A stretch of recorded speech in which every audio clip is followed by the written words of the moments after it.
Hey everyone, welcome to Breakout Wednesday for the 2nd of April 2025. It's currently about 5 p.m. probably on the West Coast and 8 p.m. on the East Coast. First of all, remember there's no financial advice, no financial advisor. There's simply a video blog and how one trader sees market, and everyone needs to take responsibility for their own decisions. Right, here's a chart of the All Ords. Obviously, this is a weekly chart, and then this is going back here. So this resistance top here is like the end of that COVID boom. So this is, say, late 21, right? Obviously then it broke out back here, in March 24, kind of went up. And then during this correction, it's gone back down and pretty much bounced off that resistance turn support, okay? Then we flicked to a daily and, it's kind of found a bottom, rallied a little bit, and then the jury's out, right? Is this now going to base and then break up from here, okay, kind of create a new little high on a daily chart,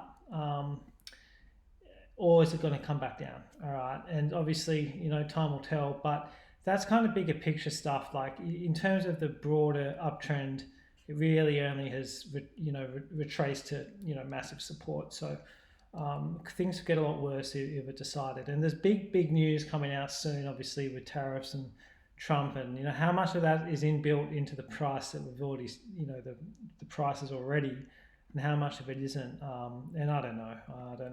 Obviously no one knows, right? So I'm going to ramble a bit today, but I've got some stocks. Just quickly talking about some stocks that I've been in is YUMC.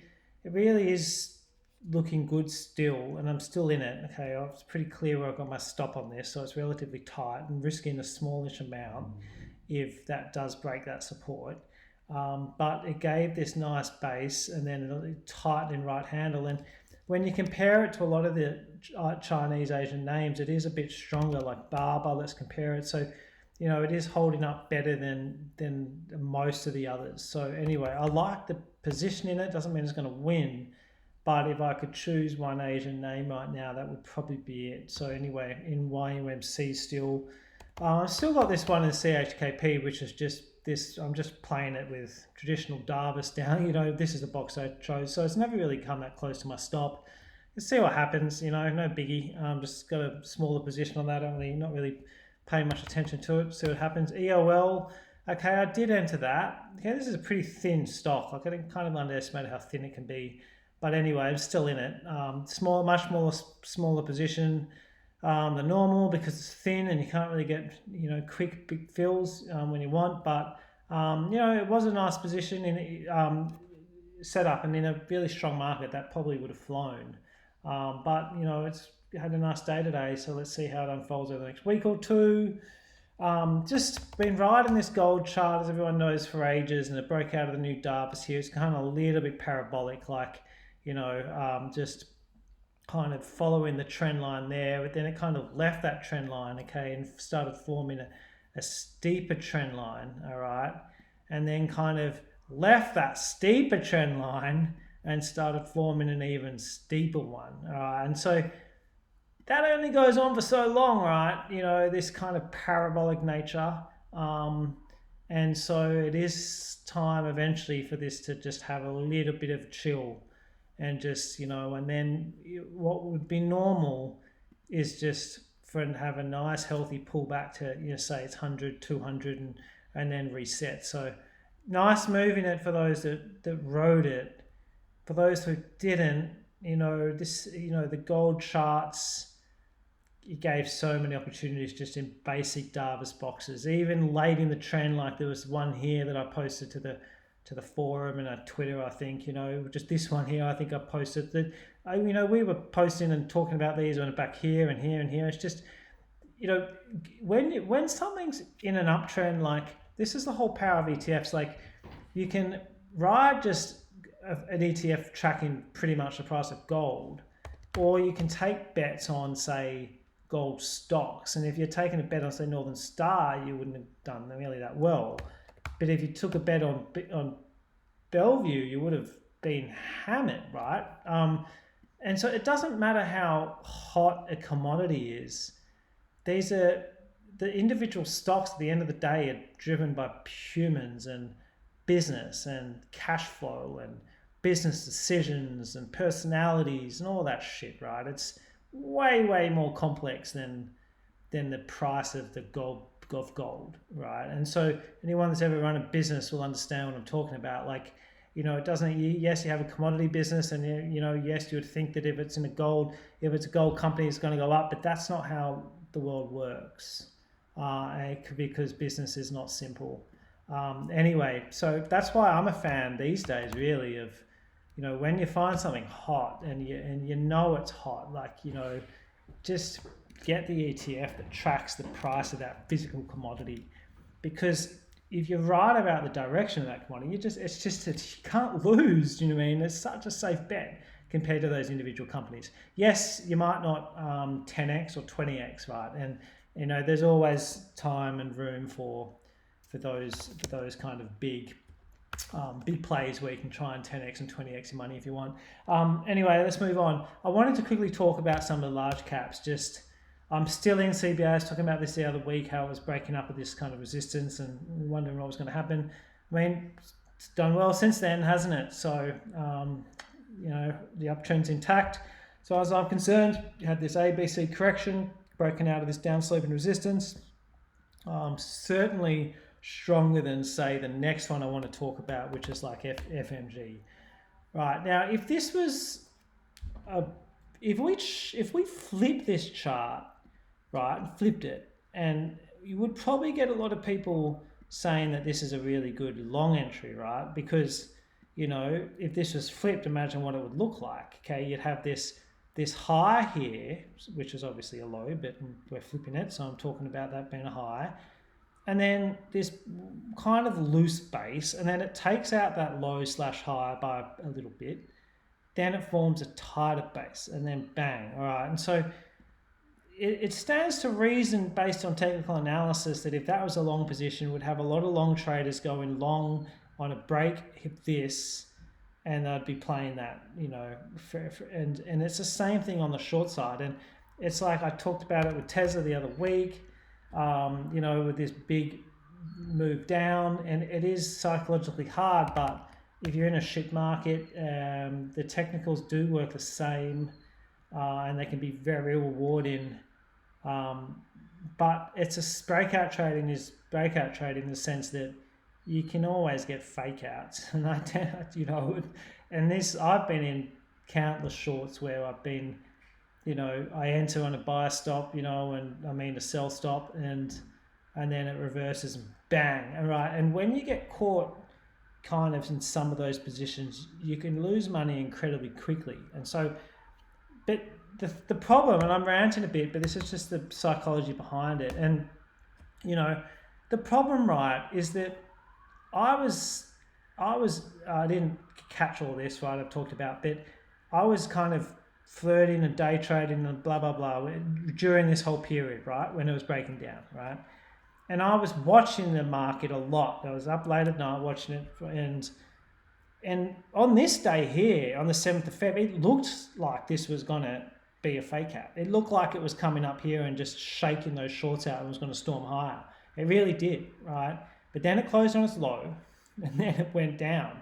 And so my point of saying that is that these things can be really, really hard to read and hard to ride. And I really do think that if you're going to have a crack at shorts, much like longs, watching that intraday tick, tick, tick, tick is going to murder 99.999% of traders. I've met very few who can handle that intraday volatility and not make major mistakes. So my kind of strategy with these guys, and what really works more so, I think, really is like key to kind of everything I do actually, is set the plan, set the rules, have your entry price, have your stop loss, know how much you stand to win and lose, and then just put the orders in, and then just let the market do its thing without you staring at the intraday moves. Because this is going to be hell volatile once that breaks out. So I crapped on a bit. New setups, let's just move on. So FMG, and look at just BH2 compared to CBA. Let's just get to that. So BH also is like huge bottom in action here, and base in action, and if that breaks down there, it could be pretty violent. So yeah, you know, BH could be into a world of pain, right? You know, this is a messy as hell chart. I've been doing all sorts of shit here. Let's just clean it up. But if you just look, you know, if you flip that and had a look at that on a, you know, flipped it, then everyone would be like, wow, BH is headed to the moon, you know. But then you flip it on the short side and think, wow, look at that, you know, potential that, you know, BH investors, I'm one of them, right, which I might not be very soon. There's a chance that that thing's heading down, right? If that breaks out of there, then all the technicals will be screaming, you know, shit, this thing's going lower, right? So that's that. Let me just crap on about some setups I'm still watching.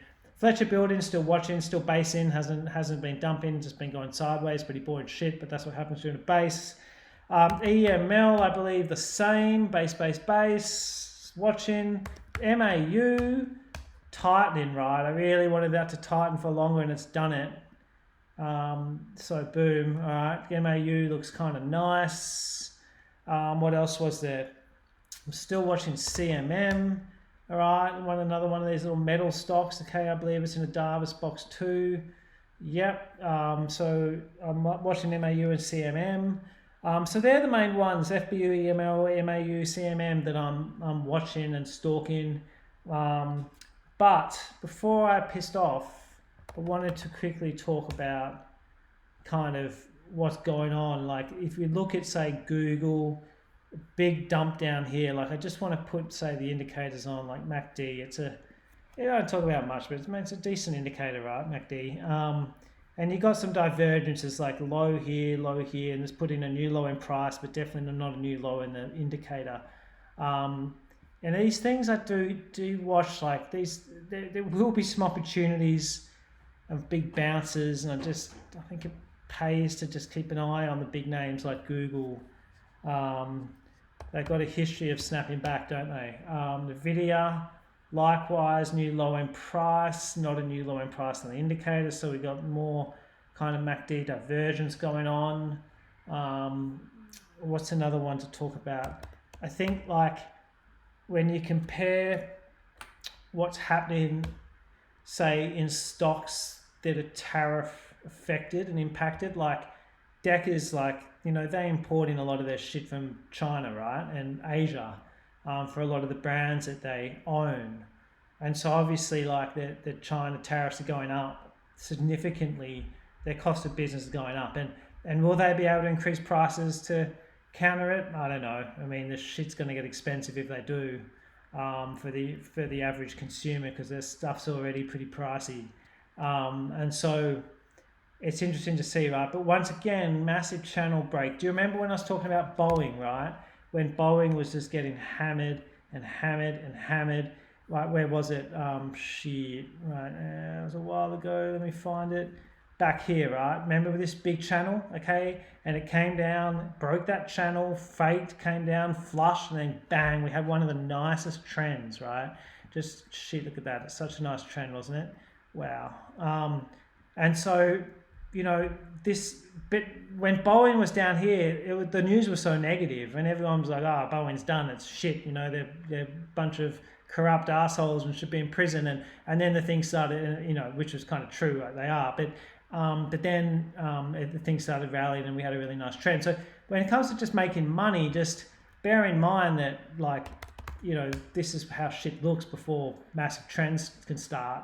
And so I'm stalking these guys and trying to pick it to try and really kind of get set and to make some massive bank on the next rally, right? Because it's just, to me, it's like, it's fine just to be quiet and just chill. Like, I've been really quiet lately on the forum. I haven't been posting. I've just been, you know, there's just not much going on other than, you know, there's no point me posting setups when I'm not really taking anything. I'm kind of, mainly my strategy right now is just chilling out and it's just waiting for everything to line up and for the odds to be in my favor, and then I will move a large section of my account, you know, long, okay, and I'll get long, and I'll try and make massive bank with some stop losses and risk management in place, right? So there's deck. The other ones I'm watching, like I always look at Nike because I'm interested in it, you know. But that looks damn weak, doesn't it? It's just breaking that big support I was talking about. And anyway, and then you look at some of the stocks that say aren't tariff impacted, right? So let's go down and look AT&T, right? Not tariff impacted at all, and it's just sitting up there at new highs, okay? And so it's interesting, isn't it, right? And because, you know, it's very interesting, and it's just like, and so I've got these sort of stocks on my watch list too, like the stocks that just don't give a shit, because if these tariffs are here for the next 3.5 years, you know, what's to stop, you know, AT&T tripling or quadrupling? Absolutely sweet nothing is there to stop that from doubling or tripling or quadrupling. That's the sort of shit that happens in the markets. And so I'm looking at that. I'm waiting for it to give me a Davis box or something with nice risk reward, and then I wouldn't hesitate to get long, right? If we've got that tariff kind of freedom backdrop against a stock, you know, blowing it upwards. And then, you know, Tesla's interesting, right? It's just like you could look at this chart all day long. It's fascinating, but it will continue to be volatile. And there's going to be some opportunities here, right? If this can just play around here, and then I don't believe that it's so, like with Trump, Musk has so much influence and power in that space. I just think he's going to find a way, and there's going to be some big setups here, and and will this thing come screaming back? I don't know, but you know, I wouldn't want to bet against it, and I just think stalking for opportunities might pay off, right? That's it. Rambled a lot, but that's what happens. And I'm going to piss off. Hit me up on the forum. If you ever want me to actually make sure I see it, just try and tag me, you know, because I must admit some shit I'm just missing at the moment. I apologise. I do try and keep up with it, but if you want my attention, just tag me on it, and I'll most likely see that one, and then I'll get back to you. Hope everyone's good. Cheers. Catch ya.